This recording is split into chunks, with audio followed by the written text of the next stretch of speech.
Epione pain management and regenerative centre. ఇక మీ నొప్పులు శాశ్వతం కావు. వెల్లంపల్లి ప్రచారం దూసుకుపోతున్నారు సార్. మన నామినేషన్ చాలా అట్టహాసం జరిగింది. ఎలా ఉంది ప్రజల నుంచి ఆదరణ గారి స్పందన గారు? మీరు చూశారు కదా, ప్రజల్లో చక్కటి స్పందన వస్తుంది. ప్రతి ఒక్కళ్ళు జగన్ అన్నకే ఓటేస్తామని చెప్తున్నారు. ఏ ఇంటికి వెళ్ళినా కూడా జగన్ జగన్ జగన్ ఫ్యాన్ గుర్తు తప్ప వేరే మాటే లేదు. జగన్ అన్నే గెలుస్తాడు. విజయవాడ సెంట్రల్ నియోజకవర్గంలో ఎమ్మెల్యేగా నేను, ఎంపీగా కేసీఆర్ నాయుడు గారు మంచి మెజార్టీతో గెలుస్తాడు.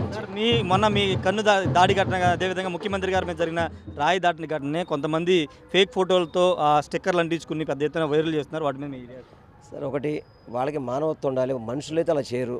మృగాలు, జంతువులు, ఇది ఇంకా చెప్పాలంటే జంతువులు కూడా సిగ్గుపడే విధంగా ఉన్న మనుషుల యొక్క ప్రవర్తన. ఎందుకంటే వాళ్ళే కొట్టారు. జగన్ గారికి కుట్లు కూడా పడ్డాయి. నా కన్ను కూడా దాదాపు ఒక వారం 10 రోజులు ఇబ్బంది పడాల్సిన పరిస్థితి వచ్చింది. ఇబ్బంది పడుతున్నా కూడా ఎలక్షన్లో తిరుగుతుంటే దాని మీద ట్రోల్ చేయడం అనేది చాలా బాధాకరం. అది జనాలు చెప్తారు. ఇప్పుడు దానికి సమాధానం నేను చెప్పక్కల్లా. రేపు 13 తారీఖు ఎలక్షన్స్లో ప్రతి ఒక్కళ్ళు వాళ్ళకి తగిన విధంగా గుణపడని చెప్తారు వాళ్ళకి.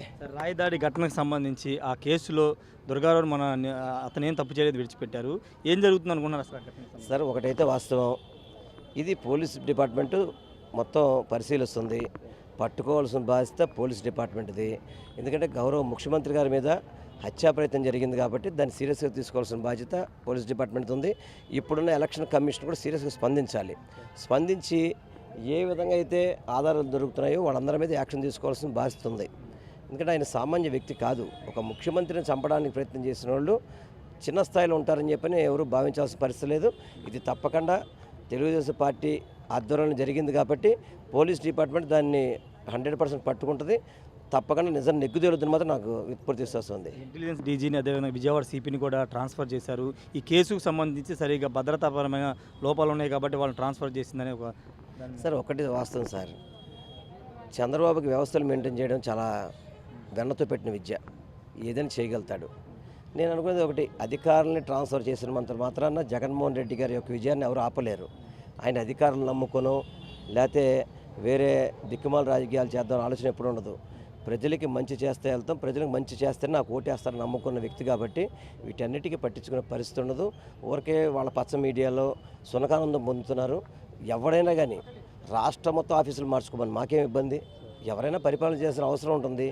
ఇష్టం వచ్చినట్లు పెట్టుకోమను. మేము ఎలక్షన్స్లో ఓటు అడుగుతాము, మాకు ఓటేస్తారు అంతే తప్ప ఈ యొక్క ట్రాన్స్ఫర్లకు గేమ్స్వర్లకి ఎవరు కూడా బెదరడం మాత్రం నేను తెలియపరచుకుంటాను. Thank you sir. ఖచ్చితంగా ట్రాన్స్ఫర్స్కి ఎవరు భయపడరని వెల్లంపల్లి శ్రీనివాస్ చెప్తున్నారు. ముఖ్యమంత్రిని చంపాలనే ప్రయత్నం జరిగింది. ఆ ప్రయత్నం ఎవరు చేశారనేది పోలీసు విచారణ తేలుతుందని చెప్తున్నారు. విజయవాడ సెంట్రల్కి సంబంధించి సెంట్రల్ ప్రజలు బ్రహ్మరథం పడుతున్నారు.